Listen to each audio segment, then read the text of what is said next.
កម្ពុជាមិនត្រឹមតែកំពុងទទួលរងការវាយប្រហារលើដែនដីរបស់ខ្លួនប៉ុណ្ណោះទេ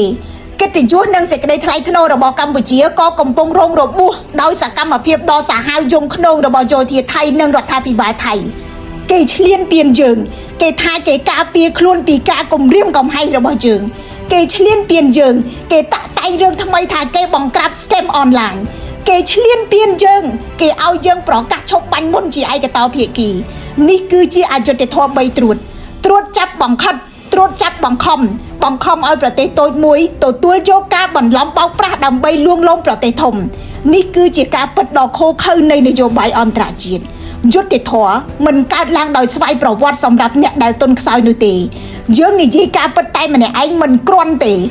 ភ័ស្តុតាងរបស់យើងតែម្នាក់ឯងក៏មិនគ្រប់ដែរការរងទុកតែម្នាក់ឯងក៏មិនត្រូវបានគេមើលឃើញទេអំណាចជាអ្នកសម្រេចថាតើអ្នកណាត្រូវអំណាចជាអ្នកកាត់សេចក្តីថានិទានកថារបស់អ្នកណាជាការពិតអំណាចជាអ្នកវិនិច្ឆ័យថាការឈឺចាប់និងការស្លាប់របស់អ្នកណាទើបមានតម្លៃនៅពេលដែលកម្ពុជាការពារខ្លួនកម្ពុជាត្រូវគេចោទថាជាអ្នកបង្កហេតុនៅពេលដែលកម្ពុជាបង្ហាញការអត់ធ្មត់កម្ពុជាត្រូវគេមើលងាយថាអន់នៅពេលដែលកម្ពុជាស្នើសុំភាពយុត្តិធម៌កម្ពុជាត្រូវបានគេប្រាប់ឲ្យអត់ធ្មត់តើនេះមិនមែនជាការសង្កត់ឲ្យកម្ពុជាទទួលយកភាពអយុត្តិធម៌ដោយស្ងៀមស្ងាត់ទេឬយ៉ាងណានោះហើយជាមូលហេតុដែលសង្គ្រាមឈ្លានពានលើកនេះធ្វើឲ្យយើងឈឺចាប់ខ្លាំងណាស់ទោះជាយ៉ាងណាយើងមិនត្រូវឲ្យគេបំបែកបានទេការឈឺចាប់ដែលគ្មានគោលដៅនឹងធ្វើឲ្យយើងបាត់អស់ក្តីសង្ឃឹម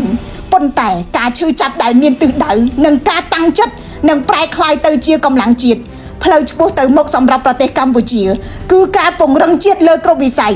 យើងត្រូវតែវិនិយោគឲ្យកាន់តែខ្លាំងលើសមត្ថភាពរបស់យើងសំលៀងអាវុធការទូតឲ្យកាន់តែមុតដើម្បីលាតត្រដាងរឿងរ៉ាវមិនពិត